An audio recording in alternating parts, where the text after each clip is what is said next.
when I get home at 4:45, I basically am coming home, using the restroom, get comfortable, and I go straight into my office. Like, so 5:15. Okay. And so, I mean, I don't have any time because I've been reorganizing. It's been a learning curve. So, and with me being so new. With coaching, like, you have to be intentional. You can't just kind of fly by the seat of your pants. So I love how you're like, I go home and I sit down and I'm at my computer till 12 o'clock. But here's the thing though, with any person who runs a business from home, if you sit down, and I have to watch myself, and work from 5, 6 o'clock all the way to midnight, and you don't get up, you bring your dinner there, you only get up for potty breaks, you're going to get burnt out. And I know it's like, if you have that vision and you believe, you're willing to invest the time, but at some point it's going to take away from other areas that are important in your life now. Right. What I would suggest to you is I would take out 30 minutes of that for yourself and do a workout. And you're still going to be able to accomplish a lot. Even if and I tell all my coaches that start out, even if you could do an hour a day of focused, like working on your business, posting, messaging people, you can see progress. All right. If you can do 2 hours, you're going to see even more. If you do 3, I mean, you're going to see growth. So what I would recommend is, and where you're getting up so early, shut your computer off at 10 o'clock. So even if you took, and let's say 30 minutes to yourself to eat and work out, that's still 3 good solid hours you can work on your business and be done at 10 o'clock to have like your time. I think my biggest issue right now in finding time is the fact that I hold an inventory and I get, boxes, and I've got 4 right now that are sitting unpacked because I haven't been able to get to them. And so that I think is my biggest thing, because it's time consuming. Because if it was just talking to people, then I usually shut them off anyway at a certain point throughout the day. But that's been my biggest thing. I've been reorganizing my physical inventory to make it work better. So I'm hoping that this upcoming week, because now that I've got what I needed to do done last week, finally, I think I'm where I need to be. So I think I can start carving more time out coming up this week. And that's the hope. But that's what I've been doing the last, 4 weeks has been just, I've got 500 pieces in my inventory now. And I started out with 100, and I'm just kind of, it's been a lot, but it's great. It's growing. But, I really do need to take time for me. I need time for my husband. He's been picking up all the slack, and it's been crazy. Thing. Like, I love people who are motivated to work from home and to help people. I love growing my team. It's like trying to build your team, everything. But you have to put yourself first. Yeah. My business would not thrive if I'm not putting myself first, because if I'm not working out, I can only go so long as a coach and be like, I suck at my workouts. I haven't worked out in a month. How successful do you think that I would be? Not right. Or I haven't done this and I haven't done that, and or yada yada yada. So you've got to take that time to not only do like personal development, reading books, growing yourself, but also growing yourself. Because you've got goals, you've got health goals, you've got business goals. What is more important to you? And I'm not saying you have to choose one over the other. Oh no. What's more important to you? Is it your health or is it your business? Right. And right now, they're both equally as important, because it's like what I'm trying to do health-wise, the business aspect of it, when I do have kids, that's the point of me doing this. So it's so crazy in my head, but I am working to try and carve more time out for myself, and I see the importance of it. The reason why I'm saying you don't have to choose one over the other, the health-wise, takes less than it takes 30 minutes. Yeah. And that's what I'm working toward. And I'm hoping to get back to that this week. That's the plan, is to start carving, because the morning experiment failed. It just failed completely, because I'm not a morning person and I sleep through my alarm. So it's just not, we live and we learn, people. We live and we learn. It is just not going to happen. Go to bed! You're not getting your gummy tonight. You were naughty. Go to bed. Sorry. I've got a 4-year-old banging on the door. I want my gummy. You ain't getting that damn gummy. Let me tell you. And Girl. I have a 16-year-old. Whew, I got hot saying that. So yeah, I think, you just sitting down and be like, all right, this is important and this is equally important. But the scales are like this right now. I'm not saying take away all your hours from your business, but can you take away 30 to 45 minutes to where you can have that for working out? Because that's something that you told me that you want to work toward. So Yeah. as your mentor and your coach, I'm saying, all right, like you're not giving yourself you're not making yourself worthy enough for it. Now, I'm not saying that your business is not important, because it is. It totally is. And I believe in the dream of MLMs. But I also believe in the power of leading healthy lifestyle in order to conceive, if that's your goal too.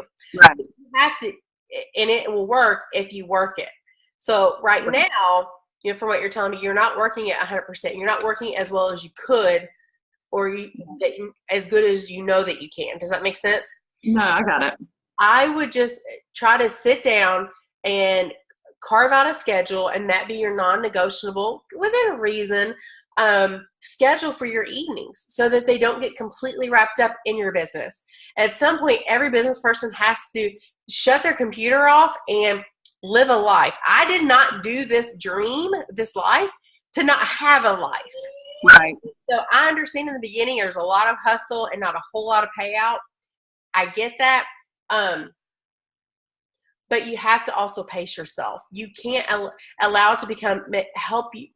You cannot allow it to make you someone that you don't want to be.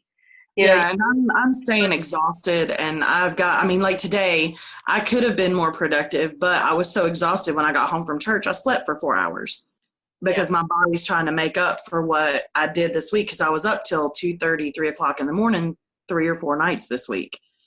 So yeah, it's just not.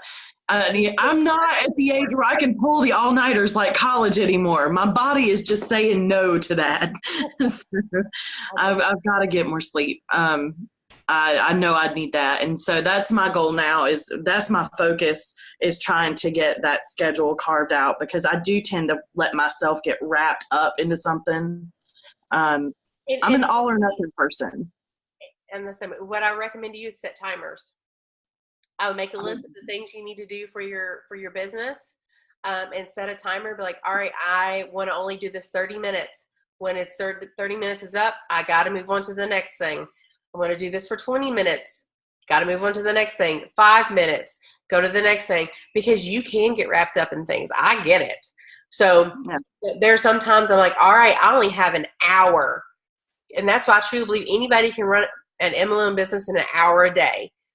And so I'll set my alarm, and I'm like, all right, these are the non-negotiables I got to get done today, and I only have an hour. These are the top 5 things I need to get done. Everything else is just cherry on the cake, cherry on the icing or whatever on the cake.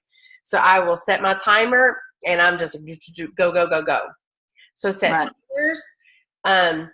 You need to schedule your me time in there. You need to schedule your husband time in there, because those things are honestly more important than your business. Right. They really are. Yeah. And your me time, it doesn't necessarily have to be working out. It could be reading a book. It could be taking a bath, occasionally. So your business will not be built in a day, and it's not going to crumble in a day. So right. You have that perspective.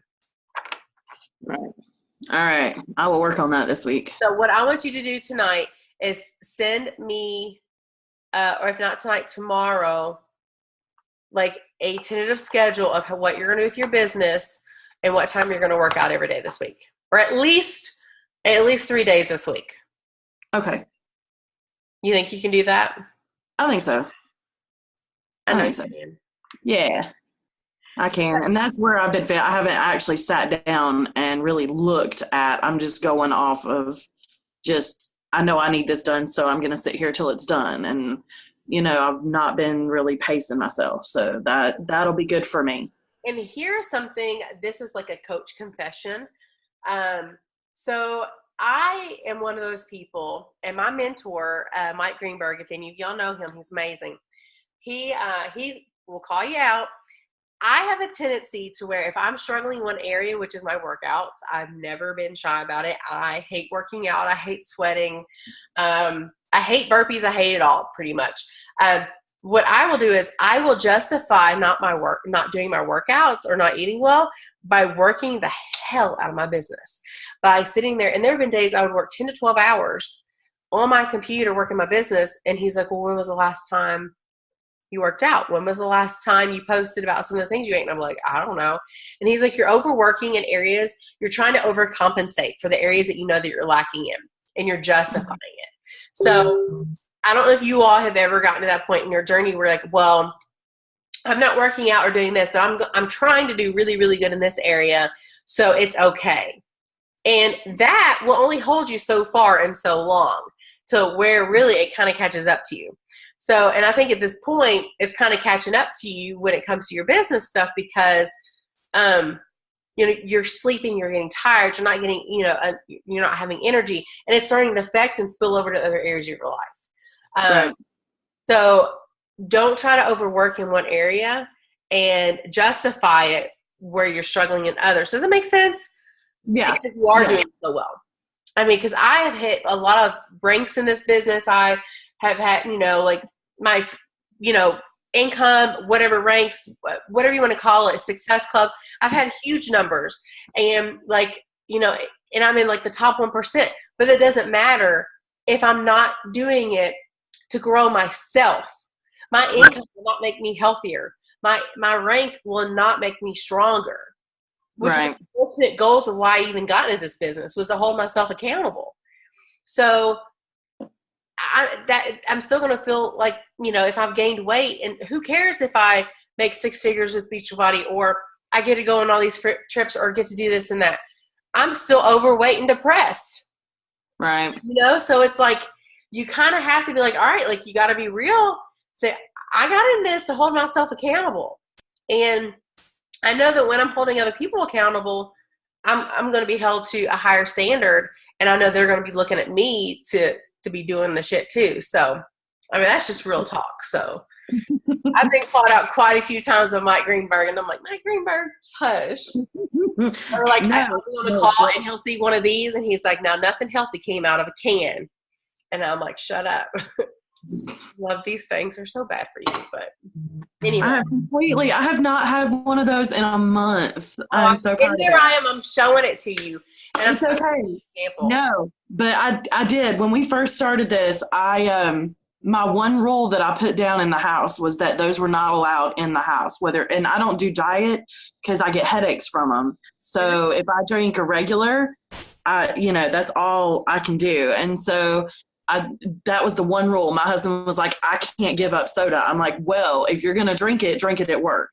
Drink it at your mom's. Drink it somewhere else, but it's not allowed in the house because I know my weakness. And if it's in my face, I'm going to drink it.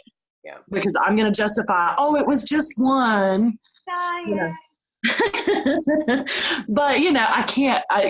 That's me, though, because I can't just do a little, because I grew up drinking nothing but sodas all day long, every day. It was a staple in our house.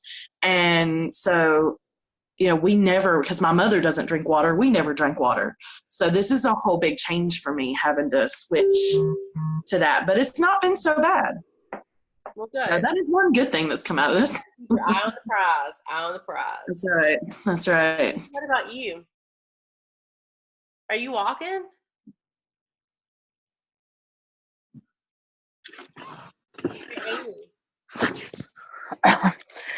Sorry. Oh, no, you're fine. What are you doing? Yes, we've been walking. That's good. That's why it's in the background. So how have you been doing this week? To be honest, I struggle with time management just like anybody else. Workouts are very, very far and few between. Well, like I was telling Ashley, if you can make a goal of 3 this week, and if you hit 3, consider yourself victorious. Like, you're proud of yourself, and not like, well, I'm not doing so great because I only got 3 in. Be like, no, I feel like a freaking boss because I got 3 in, and that was my goal. Right. So I would shoot for 3 workouts. And are you meal prepping? Are you doing portion fix? What are you doing meal plan wise? We do a lot of prep and the portion. How do you feel like that's going?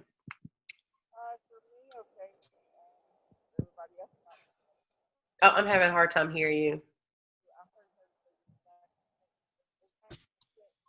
Can anybody else hear? Mm-mm. Oh, I couldn't hear you there for a second. Oh, sorry.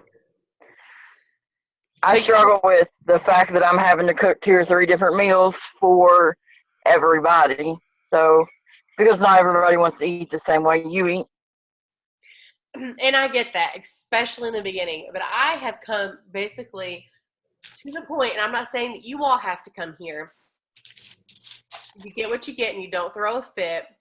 And it's to the point where my kids will basically eat 99% of what I put in front of them. And they are much more willing to not only eat healthier things, but they're more likely to eat them when they help make them. And so, and I am responsible. A lot of times get frustrated with what they're eating because it's not healthy. But I've come basically like, what do you call it?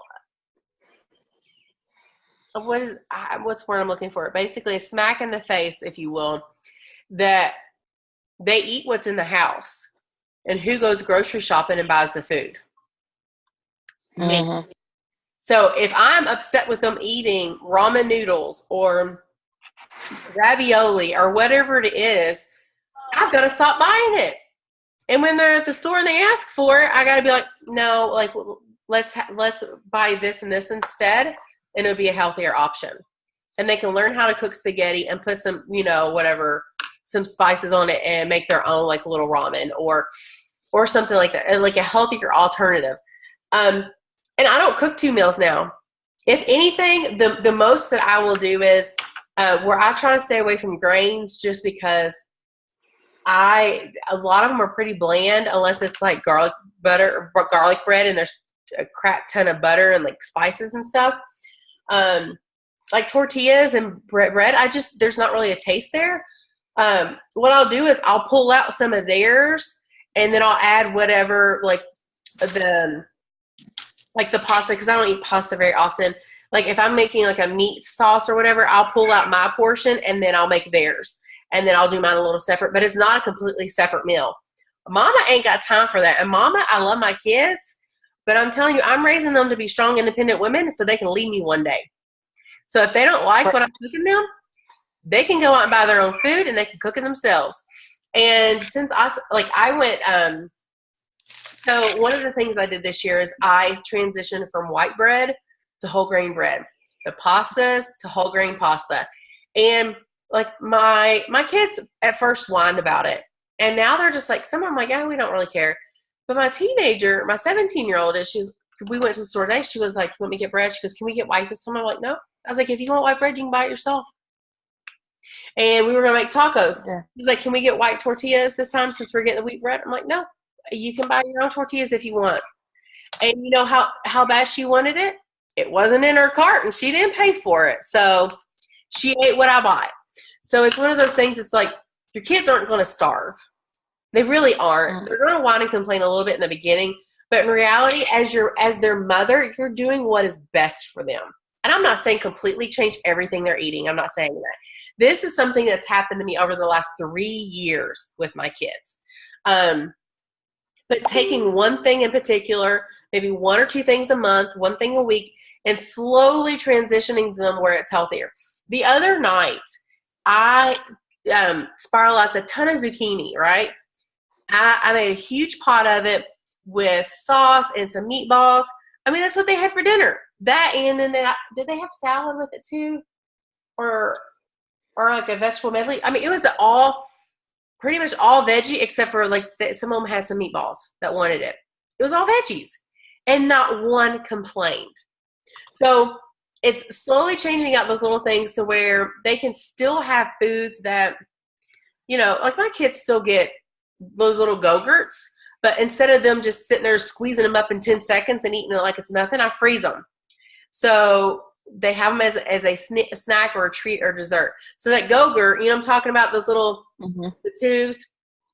I freeze those things, and I'm telling you what, that's a treat for them because they can't just get them and squeeze them and be gone 2 seconds. They got to work for them. They're frozen, so they'll sit there and eat them for like 10 minutes. Trying to think of little ways that you can do to where they're still getting some of those foods that probably aren't the healthiest, because I don't know how much sugar is in them, and I'm not going to look, because it's a process. This is a journey. It's not a marathon to see how quickly you can change everything, to see how much weight you can lose real fast. The weight didn't come on overnight, and it's not going to go off overnight. Just as one good meal isn't going to make you drop 20 pounds, and one bad meal is not going to make you gain 20 pounds. But the thing I'm going to tell you right now, I'm cooking 2 completely different meals. More power to you the longer you do it. Now, I'm not saying that they can't be mostly the same foods and you have a little bit different, you know, depending on dietary needs or whatever, or because you're wanting to stay within your portions or whatever. But I cannot see anybody being extremely successful long term if you're cooking 2 meals every single night. I mean, that's just reality. So what I will do is, and I'm not saying that you shouldn't have nights where I got frozen chicken nuggets in my freezer, you know, and I'll pop those in, and then, you know, we'll have that for my kids, and then I'll cook veggies. I'll eat the veggies, and I'll maybe make lettuce wraps with like lunch meat. I'm all for that. Like, I have chicken nuggets. I've got those little mini tacos.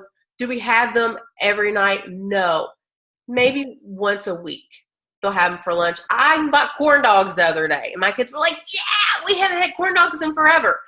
So it's one of those things. They still have them, but tell you what, they get so excited when we have those things because they're not an everyday thing. They're going to appreciate it even more when you do go through McDonald's, or you do grab corn dogs, or you do say, you know, does that make sense? Yep. It's like, you know, you got to do what's best for you. But as a mom, you have to think about, like, do you want your kids raised the same way that you were? You know, just as Ashley was saying, I was raised with Coke. We weren't water drinkers. You want your kids to say that. To say, well, we were raised eating chicken nuggets every night, or ravioli out of a can. I don't know what all you're all eating. Do you know what I mean? Like, I don't want my kids to say that all the time. I want them to say that they knew what was healthy and what wasn't healthy for them. And they may not see the benefit of it now, but that they will eventually see it in the future. You know, because I want my kids, you know, some people think that they shouldn't be concerned with nutrition because of body image and stuff. No, even more so, I want my kids to learn how to read a label, especially with them being girls, because I want them to know that if they're thinking they're putting something healthy in their body and it's not, because of market advertising and stuff, like, you know, like, oh, they see Slim Fast, but hello, look at the label and the ingredients and the nutrition facts. It's awful for you. And it's filled with a crap ton of sugar. So it's like, I want my kids to be informed. I want them to know what is good. You know, what are some things that they should cut out if they're wanting to get healthier or to build muscle or whatever. Anyways, Keisha, are you there? I know your video's not on, but I didn't want to exclude you if you did want to share. Yeah, I sure am. Well, I saw in the group that you have some victories this week. I do. So when we went home for the month, my family tried to kill me with food and love. And I gained back 8 pounds. And then since being back home in Italy for the past 3 weeks, I'm down. Actually, I went down 10 from what I gained. I totaled it up. That's awesome. So what have you been doing since you've been home? Meal prepping. Like, I'm definitely putting in 3 workouts a week, at least. Good. And just trying to get back on a good schedule. And we haven't eaten out at all since we've been back. Mm-hmm. And you know, with eating out, you have to be intentional. You just have to make that decision. Because I went out to Applebee's with, with the whole family the other day. And I saw the mozzarella sticks and I saw all like the good stuff. And I was like, no, I'm not going to do that. Like I'm going to get the steamed veggies, and if I wanted potatoes or whatever, a baked potato, if I wanted potato, I would choose the baked potato over the fries or even the mashed potatoes because I know what would go in it. So it's having more control, controlling the controllable. I can't remember exactly what I ordered, but it's like there really are so many opportunities for you to eat healthier. I remember I had a salad, and I think I had the shrimp. They had like a bourbon shrimp and chicken or whatever. And I actually took my meal and cut it in half, and I brought it home and ate the rest later. And so it's one of those things, like, it is harder sometimes. If that's a temptation, I would recommend not eating out. But, if you can make those conscious decisions, totally. I mean, eat out as much as you want, but be careful and be mindful. But that's awesome. So meal prepping, you think, is the biggest thing. Where do you feel like you're struggling the most right now? Sleep, hands down. I get wired, and it's like 4 o'clock in the morning, and I lay here looking at the ceiling. Mm-hmm. My biggest struggle is definitely getting enough sleep. Have you tried anything to help with sleep? I'm going to start trying at least melatonin to see if that will help.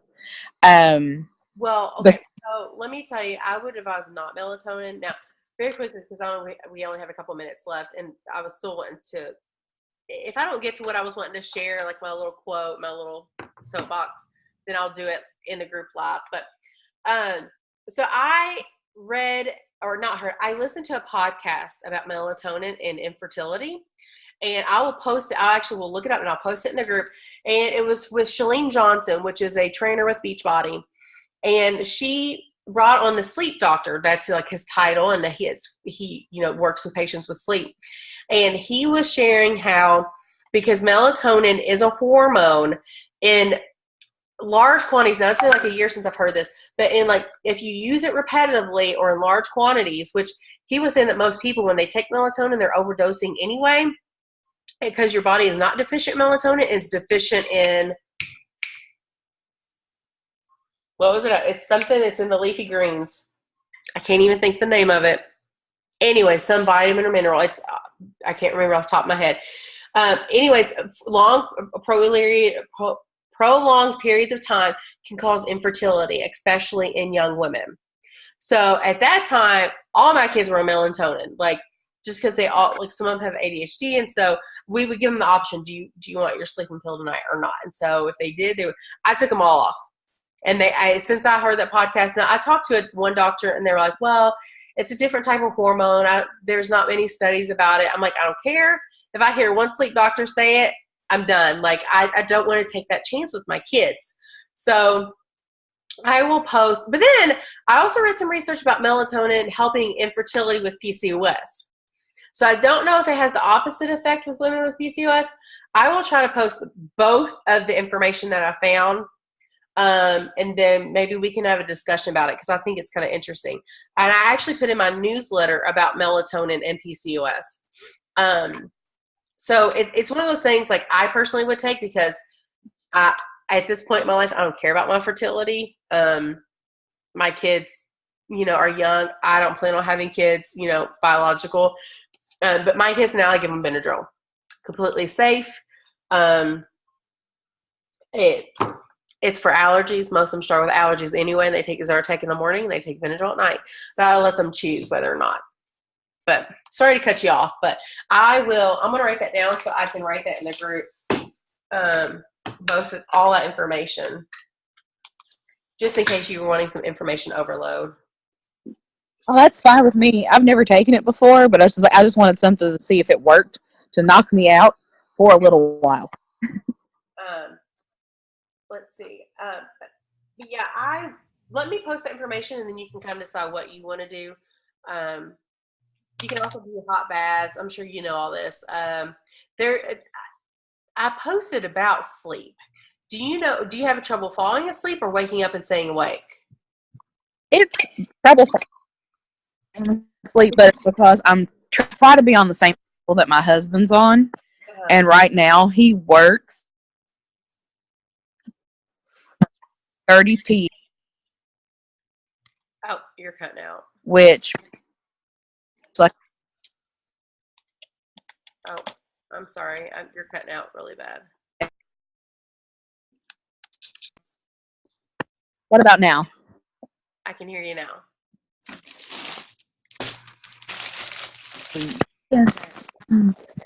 I try to be on my husband's